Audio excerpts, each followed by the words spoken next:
In the heart of the Colorado mountains, there stands a hotel that whispers with ghosts of the past. A place of beauty on the outside, but inside, a nightmare that devours the mind. Tonight, we dive into one of the darkest horror stories ever told, The Shining. Stay until the end because this tale is more than just a haunting. It's about madness, family, and the thin line between reality and terror.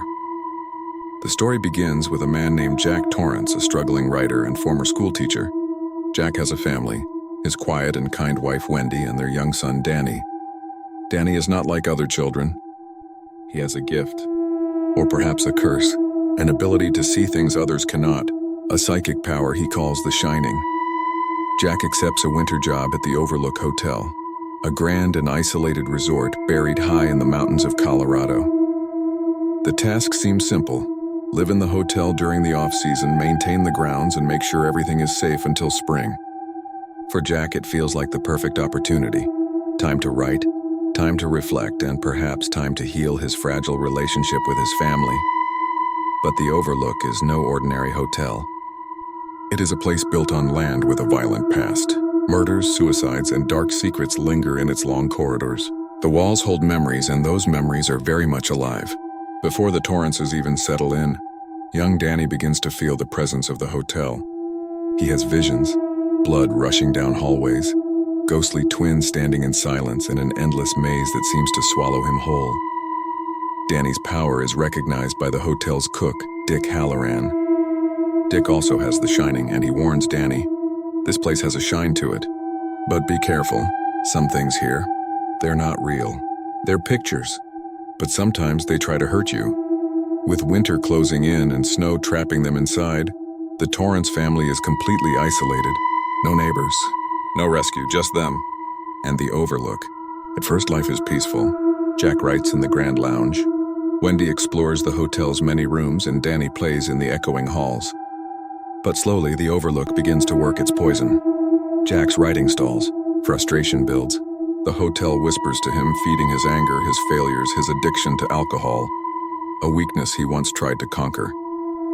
He begins to drift away from Wendy, snapping at her, mocking her, resenting her quiet strength.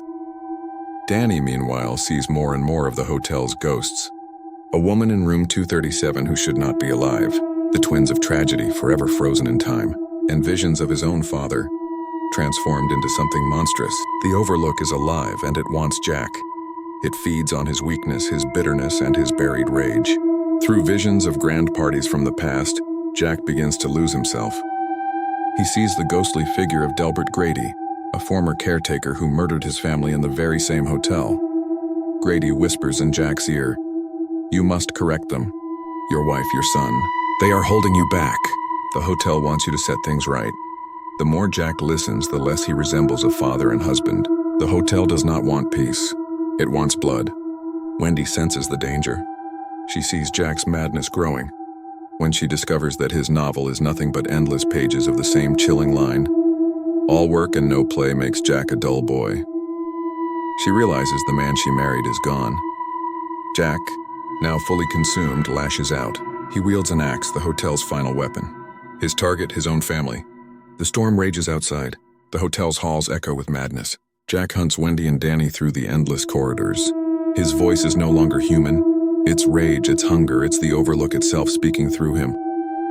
Wendy fights back, striking Jack and locking him away for a moment. But the hotel will not allow its servant to be caged. Ghostly forces unlock the door, setting Jack free. Danny, with his Shining, sees the truth. The only way to survive is to outwit his father and the hotel itself. Jack chases Danny into the vast hedge maze outside. The snow is thick, the cold unbearable, but Danny is clever.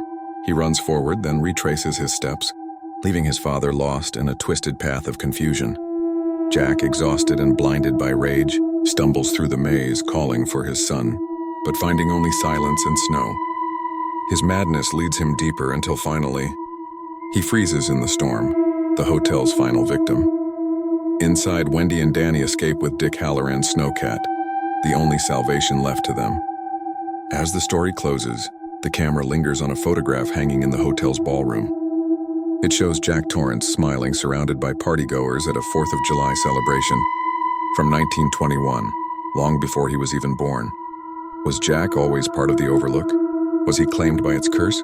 Or has the hotel simply absorbed his soul, trapping him in its endless cycle of madness? The answer is never spoken. The Overlook keeps its secrets, and those who enter never truly leave. The Shining is more than a ghost story. It's about isolation, the fragility of the human mind, and how evil can live not just in haunted places, but inside us. What do you think?